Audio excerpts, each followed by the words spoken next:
I might mention that the packet includes a rather comprehensive presentation from Mr. Hirsch that covers 120 minutes. I hope it's not that long. I think you may have a black and white copy of it. I brought color for a color version of the report, if that's okay to provide to you. It's been distributed. It's already been distributed? Oh, okay, very good. Thank you very much. Thank you very much for having me here. I'm going to try to explain quickly what the situation is with the steam generators at SanO, how their situation compares with the national experience, and why it would probably be very helpful if there were an evidentiary hearing to try to resolve these issues before there were a restart decision, and were the PUC to try to take a hard look at the economics and the reliability of the station. So to begin with, I'm going to try to show for a moment why this matters. A reactor is in a containment structure. You've seen those domes designed to contain radioactivity and prevent it from being released into the environment. The reactor itself contains about 100 tons of uranium, plutonium, and mixed fission products, very radioactive material.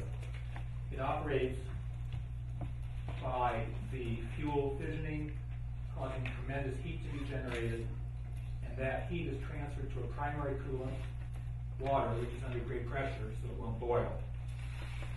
To be able to generate electricity, one then needs to transfer that heat from the primary coolant to a secondary coolant, where it becomes steam, runs the turbine, runs the generator, producing electricity. Condensed again, comes back in. So the steam generator is very important, and you can immediately see why. On the one hand, you need it to be able to cool the fuel, to prevent the fuel from melting, essentially to prevent the meltdown. There are backup features in case the steam generator fails that we have seen at Fukushima, at Ireland, and Chernobyl, that often backup systems don't quite work the way we hope. So one important feature is that it is necessary to cool the fuel by extracting the heat. The second important feature that you notice immediately is that it is the primary coolant barrier. This water is radioactive. This water on the outside is supposed to not be radioactive, but it goes outside the containment. So if the steam generators fail, you can lose cooling, and you can have a pathway for the release of the radioactivity to the environment. The steam generators are very delicate devices.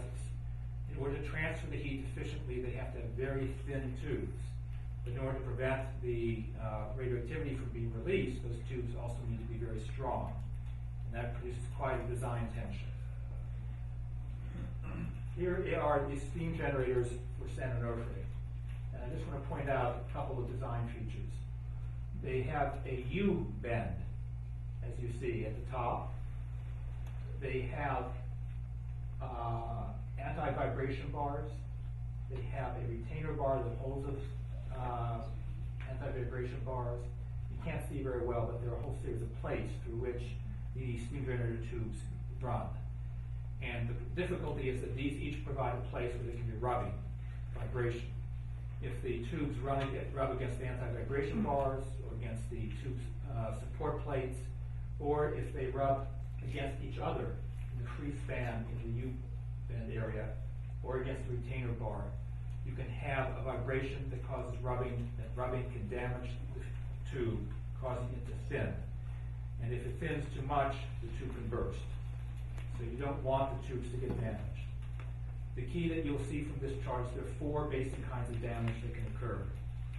You can have tube-to-tube rubbing, you can have tube-to-AVB rubbing, tube-to-retainer bar rubbing, or tube-to-the-tube support plate.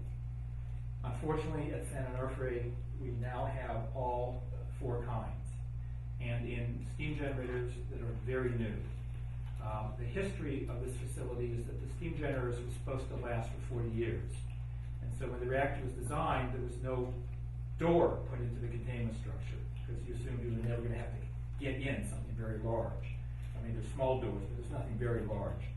But the original steam generators began to fail after about 20 years. And so they began to plan to replace them. And they purchased new ones from Mitsubishi. and those had substantial design changes compared to the original steam generators. They used a different alloy, Inconel 690, which produces a different level of heat transfer. They ended up having to add 400 additional tubes per steam generator. They took out some various other features.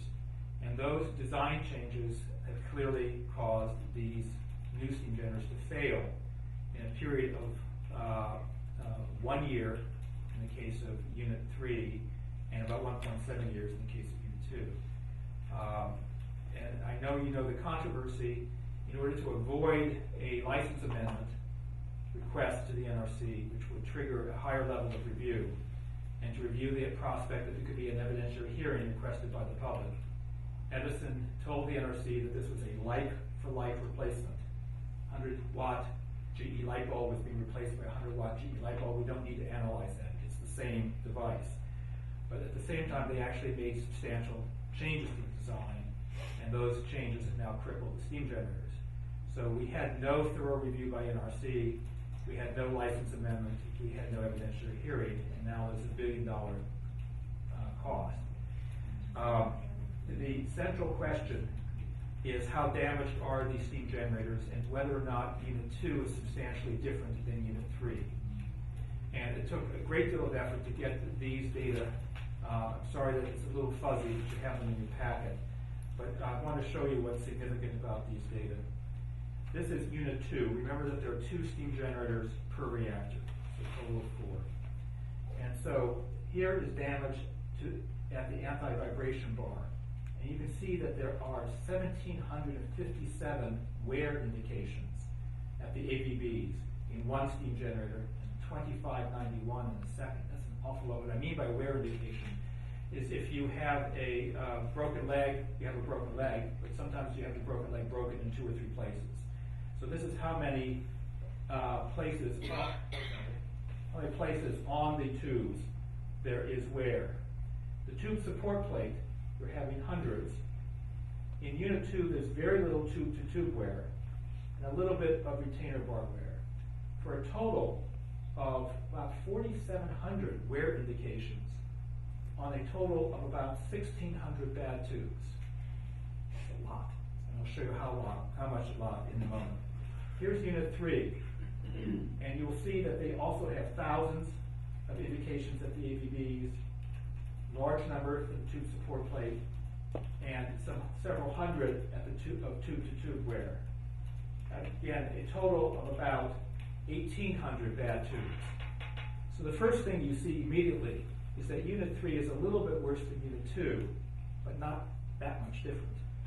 Here's the number of bad tubes in Unit 2, about 1,600. Here's the number in Unit 3, about 1,800. They're both in a lot of trouble. And right now there are indications that Edison will, in the next several weeks, request restart of Unit 2 without, as we understand it, repairing or replacing the damaged steam generators.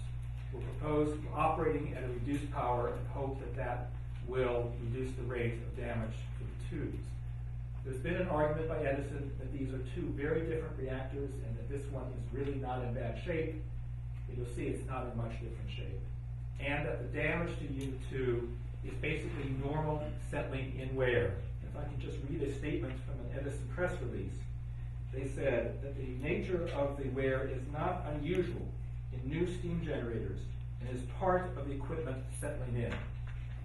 So I've asked the Nuclear Regulatory Commission for data as to whether this is true. And the NRC said they didn't have data. They had not compiled the national experience. So with some of my students, we went through every in-service inspection report for every new steam generator in the country. And I want to show you whether or not that claim that what's happening here is just standard, whether that really is true. And so here is the compilation of data for recirculating steam generators that are new, that have run for the same period roughly as the SanO ones, about 2 years. There are a handful of steam generators in the country that are once through that are different. We are looking here at the ones that are similar to SanO. And you'll see very quickly that for the number of wear indications, SanO Unit 2 is at 4,700, Unit 3 at about 10,000, and with the exception of St. Lucie 2, which is a very troubled reactor, the rest of them have very few wear indications. You'll see that the median number of wear indications in the country is 4, and you'll see that San Onofre Unit 2 has more than 1,000 times as many wear indications. The number of damaged tubes, again, the median is 4, and we have 400 times as many in Unit 2, and some more than that in Unit 3. And lastly, the number of tubes plugged, taken out of service, 510 for Unit 2, 807 for Unit 3. Each one of those San Onofre units has more tubes plugged during this period than the entire country combined. Now, Edison says that's not a number that you should use because they did a lot of preventive plugging. Actually, a number of these were preventively plugged too. But take a look at the number of damaged tubes. The amount of damage is orders of magnitude above the typical reactor. So it's not just Unit 3 that's in trouble. Unit 3 and Unit 2 both are having trouble. And the trouble in Unit 2, which is the one they're talking about restarting now, is very atypical. It is not a normal wear problem. What was discovered is that the design changes and computer modeling errors resulted in underestimating the steam flow, simplifying quite a bit, by about 400%. It's about 4-fold more steam flow in certain regions of the steam generators than they predicted, and that's causing something called elastic fluid instability, which is causing vibration, which is causing buzzing. It's a design problem. As I understand it, these are the largest steam generators in the country, and there's only one other reactor in the country that has similar steam generators, and it was built by Mitsubishi, and that's Fort Calhoun. And Fort Calhoun has 0 number of wear indications, 0 number of damaged tubes, 0 plugged tubes. So to say that this is standard for similar reactors just isn't the case. They're very troubled reactors.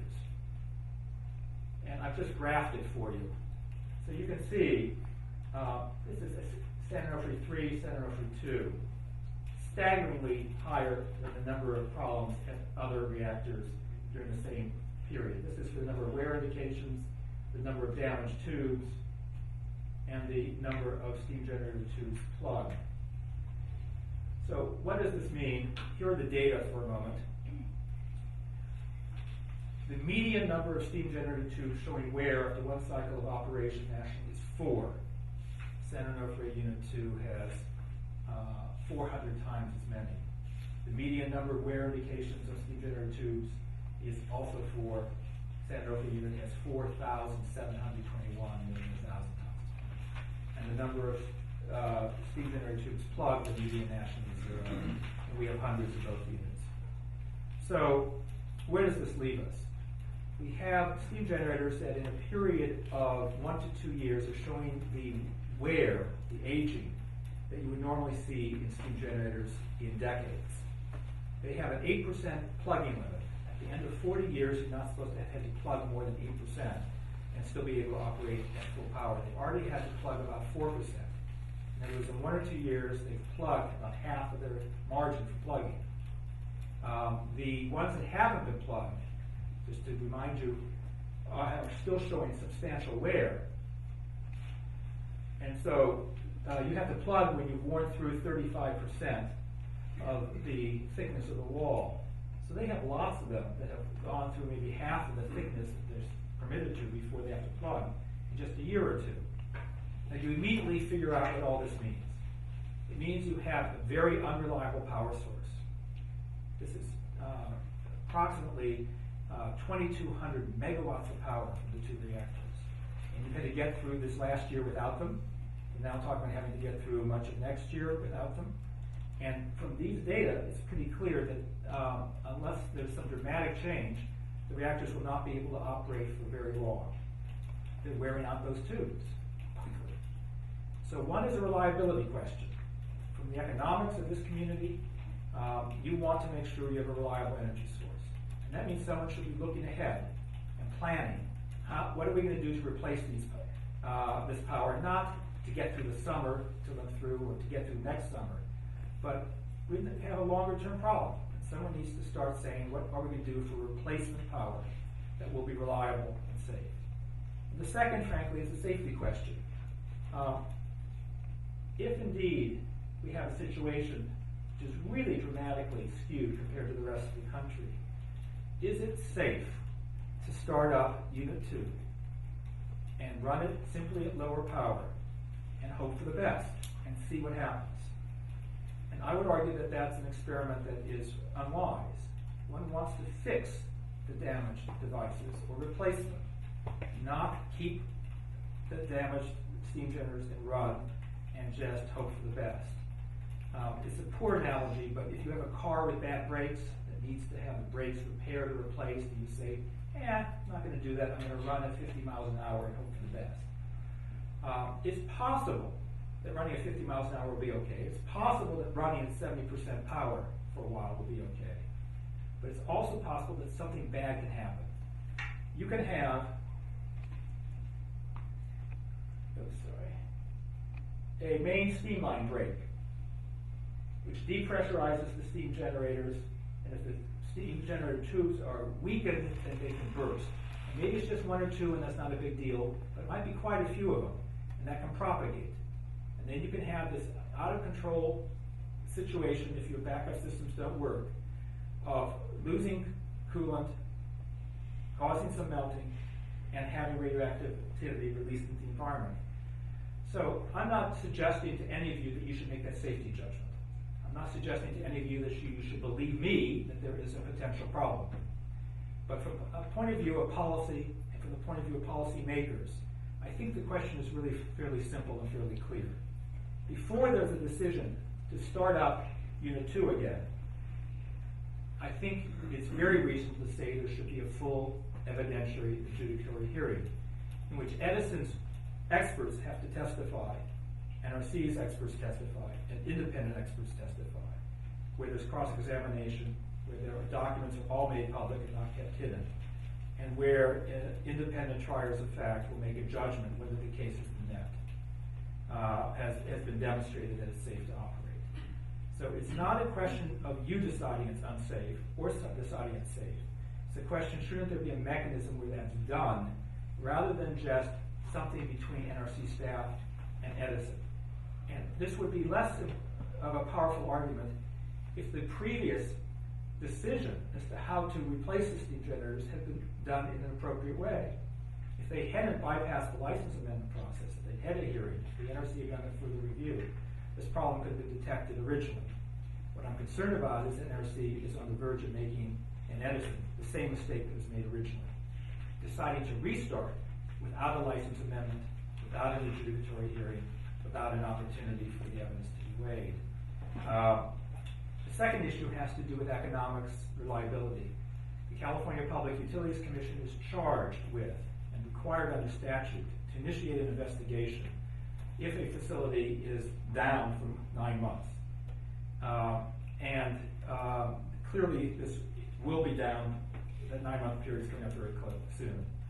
And that investigation is supposed to be broad. It's supposed to look at what caused the problem, who should pay for it, who should pay to repair it and replace it, whether the ratepayer should be stuck for having paid for electricity for a long period of time that they weren't getting. And the broader question, is this device used and useful? Does it make sense to keep pouring more good money after bad? Or should we come in with something reliable, use the money that could be potentially used for the repair or replacement instead to come in with reliable new power?